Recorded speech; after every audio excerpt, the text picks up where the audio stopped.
Assalamualaikum, sahabatku saudaraku. Jagalah adab, akhlak dalam mencari ilmu. Ilmu tanpa adab bagaikan api tanpa kayu bakar, dan adab tanpa ilmu bagaikan roh tanpa jasad. Adab dan akhlak sangat penting dan sebagai kunci suksesnya iman setiap insan yang bertakwa yang dilandasi dengan husnuzon kepada semua orang. Gimana kita bisa berhasil jika dalam menuntut ilmu bahkan banyak pengajian tetapi adab serta akhlak kita amburadul alias sama aja gak ada bedanya. Jadikan semua yang kita lakukan gak merasa baik di hadapannya dan kita benar-benar merasa rendah gak ada apa-apanya. Jangan merasa kita hebat, kita bukan seorang yang harus benar jika kita juga salah, jadi perbanyaklah adab dan akhlak dalam menuntut ilmu, bukan ciri orang benar jika juga banyak berdebat karena kita cuma orang yang banyak salahnya.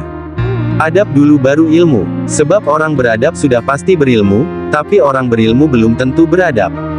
Akhlak dan adab, ilmu boleh dicari dengan belajar, tetapi akhlak dan adab hanya diperoleh melalui mujahadah membersihkan hati. Jangan heran melihat orang yang berilmu tetapi tiada akhlak karena hatinya masih kotor dengan dosa dan penyakit hati.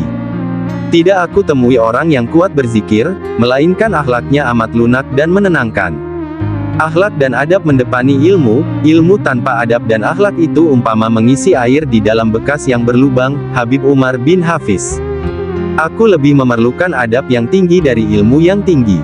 Karena aku pernah temui orang yang mempunyai ilmu yang tinggi namun kurang adab. Maka aku memohon pada Allah, agar aku lebih inginkan adab yang tinggi dari ilmu yang tinggi. Tawadulah kalian terhadap orang yang mengajari kalian. Seberapapun ilmumu jika berada di depan gurumu maka hormatilah dengan penuh adab karena ilmu tanpa adab ia takkan menyatu. Sejatinya orang yang beradab pasti ia memahami ilmu sedangkan orang yang berilmu belum tentu beradab. Jika kita jadi murid, jadilah murid yang beradab pada guru. Ingatlah bahwa adab itu lebih mulia dari ilmu. Bagaimana ilmu yang kau dapatkan akan barokah jika engkau tidak punya adab pada gurumu? Ingatlah menghina dan memperolokkan guru hanya berakibat engkau menjadi orang yang dihinakan orang kelak. Habib Nabil Fuad Al-Musawa. Ilmu tanpa adab, sia-sia. Ilmu tidak dianggap jika tanpa adab. Karenanya, para murid di masa lalu melayani gurunya selama puluhan tahun untuk belajar adab darinya sebelum menimba ilmunya, belajar dari diamnya sebelum ucapannya. Renungkanlah, beberapa ucapan para ulama di bawah ini yang menggerakkan kita untuk belajar adab. Imam Al-Zuhri berkata, kami mendatangi seorang alim. Kami lebih suka belajar adabnya daripada belajar ilmunya. Ibrahim bin Habib berkata, anakku, datangilah para faqih dan ulama, belajarlah dari mereka, ambillah adab, akhlak dan petunjuk dari mereka. Sesungguhnya hal itu lebih aku sukai dari hadits yang banyak. Imam Malik dinasihati oleh ibunya, pergilah kamu kepada Rabia, belajarlah adabnya sebelum ilmunya. Adab murid pada guru. Dalam kitab Al-Adab Fid Din Imam Ghazali. Adab murid bersama gurunya. Memulai mengucapkan salam, tidak banyak berbicara di hadapannya. Ikut berdiri ketika guru berdiri dan tidak mengatakan kepadanya, Fulan mengatakan sesuatu yang berbeda dengan apa yang Anda katakan. Tidak bertanya kepada teman ketika berada di majelisnya guru, tidak tertawa ketika guru berbicara, tidak memperlihatkan kepadanya apa yang bertentangan dengan pendapatnya. Tidak menarika bajunya ketika dia berdiri. Tidak menanyakan suatu masalah di tengah perjalanannya hingga sampai ke rumahnya dan tidak banyak bersama. Adab murid terhadap guru. 1. Apabila bertemu dengan guru, murid hendaklah mengucapkan salam. 2. Murid hendaklah tidak banyak bicara di depan guru. 3. Murid tidak boleh berkata sesuatu yang tidak diizinkan gurunya. 4. Murid tidak boleh menanyakan sesuatu kepada gurunya melainkan setelah meminta izin dari gurunya. 5. Murid tidak boleh menyangkal kata-kata gurunya seperti menyarankan bahwa kata-kata si Fulan itu bertentangan dengan kata-kata gurunya atau sebagainya. 6. Murid tidak boleh memberi isyarat untuk menunjukkan kata-kata gurunya salah dan menganggap akan dirinya lebih betul atau lebih mengetahui daripada gurunya. Perbuatan seperti ini menunjukkan kekurangan adab murid kepada guru, di samping kurang berkatnya. 7. Murid tidak boleh berbisik dengan orang-orang yang di sebelahnya berhadapan dengan guru.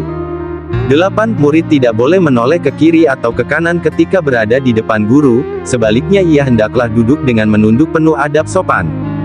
9. Murid tidak boleh bertanya kepada gurunya yang sedang capek. 10. Apabila guru berdiri atau baru tiba, murid hendaklah berdiri menghormatinya. Ketika guru bangkit dari duduknya, murid tidak boleh mengemukakan sebarang pertanyaan atau sesuatu masalah. Begitu juga ketika guru sedang berjalan hinggalah tiba di tempat duduknya. Pertanyaan boleh dilakukan hanya ketika darurat.